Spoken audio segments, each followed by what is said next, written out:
The first results of Week 1 in college football came on Thursday night with an entertaining schedule that included a national title contender on the road in conference play, two conference championship contenders facing off in a non-conference game that was delayed for hours because of lightning, and a 2020 conference runner-up get knocked off by its FCS foe at home. UCF and Boise State shared some haymakers in a matchup of teams that could easily enter the conversation for a New Year's Six bowl bid at the end of the year, but the first blow came from Mother Nature with hours of lightning delays before the game kicked off.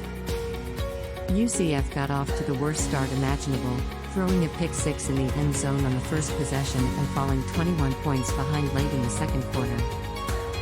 However, new UCF coach Gus Malzahn and the Knights offense got things together before halftime and eventually took their own one-score lead with a touchdown and a safety on back-to-back possessions and rallied for a 36-31 win. UCF's victory was not without some concern, including a hard hit on starting quarterback Dillon Gabriel on a failed two-point try in the fourth quarter. Gabriel, thankfully, did return to action after sitting out a couple of plays.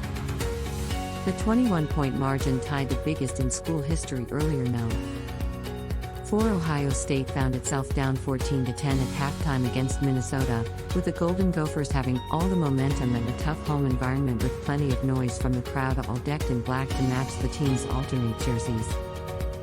The rain didn't help either CJ Stroud, but the final stat line, 294 yards, 4 touchdowns, 1 interception, was productive enough to stack up adequately against his predecessor quarterbacks in their first starts as the Buckeyes QB1.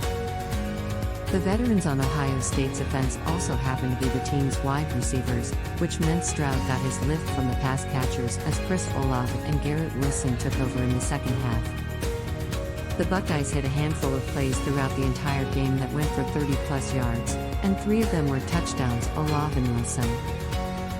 After Haskell Garrett returned a Tanner Morgan fumble for a touchdown and Minnesota star running back Mo Ibrahim left the game with a leg injury, the eventual result, a 45-31 Ohio State, was not a huge surprise.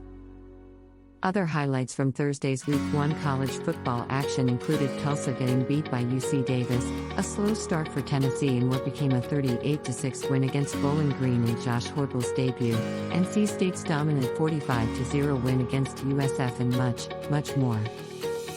There were a couple of FBS versus FCS matchups that went a little more according to plan and others that didn't. UNLV, and it was not lost on anyone that Tennessee and the team its new head coach just left, UCF, were both in the spotlight at the same time.